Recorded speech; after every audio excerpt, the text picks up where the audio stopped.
Des bonnes et des moins bonnes, quelles sont les news ciné et séries qu'il ne fallait pas manquer ce 18 décembre? Vous êtes dans le récap, en bref, on fait le point.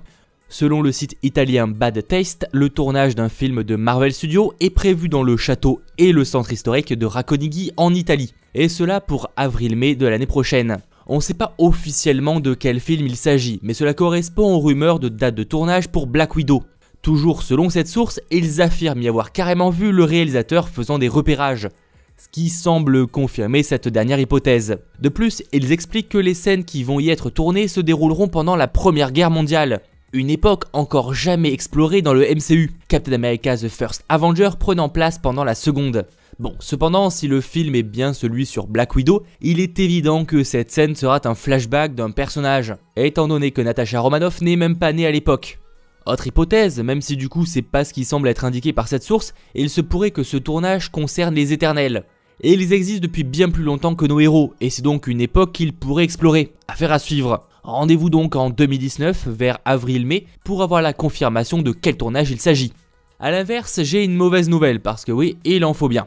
James Wan, réalisateur d'Aquaman mais aussi producteur de l'univers Conjuring, révèle qu'il ne fait plus partie du projet de reboot pour Resident Evil sur le grand écran. C'est bien triste.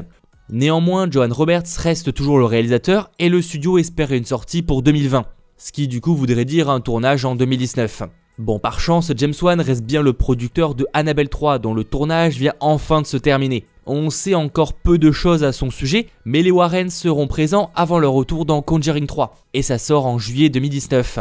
Une bande-annonce est donc à prévoir au début d'année. Bon, et on termine cette vidéo avec les news en vrac. La série Elementary, c'est terminé. Le site Variety confirme que CBS met fin au show après sa 7ème saison. En parlant de la 7ème saison, on ne sait pas vraiment quand elle sortira, mais sachez qu'elle est tournée, ce n'est donc qu'une question de temps. Pas trop déçu? Dites-le moi en commentaire. Toujours niveau série, on vient d'apprendre que l'actrice Lindsay Craft jouera un rôle récurrent dans la 12ème et dernière saison de The Big Bang Theory. Elle est déjà apparue dans plusieurs séries comme dans The Ranch, Bones ou encore Suit Avocat sur mesure. On sait déjà en partie qui elle va jouer et la vanne qui va en découler. Mais comme je trouve que ça spoil en partie l'épisode, je vous mets l'information en description pour ceux que ça intéresse. Et ce sera bien marrant, ça je vous l'assure. Bon, et pour terminer avec les nouveautés casting, celui de Stargirl continue à s'étoffer. Je pense d'ailleurs en faire une vidéo très bientôt, dès qu'on l'aura au complet. L'acteur Henry Thomas prend le rôle du Dr Midnight.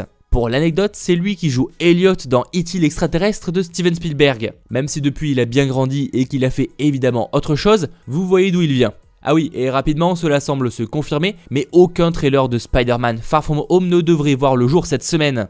On croise les doigts pour que ça sorte d'ici la fin de l'année, mais la vérité c'est qu'aucune source fiable ne donne actuellement une date de sortie. Donc actuellement, on ne sait pas quand ça sortira. Par chance, on a le descriptif du trailer sorti lors du CCXP, et c'est déjà bien cool. Et il faudra donc se contenter du premier trailer pour le reboot d'Hellboy prévu ce jeudi, car ça, c'est officiel. A très vite les geeks pour d'autres actualités, c'était Mathéo, ciao tout le monde.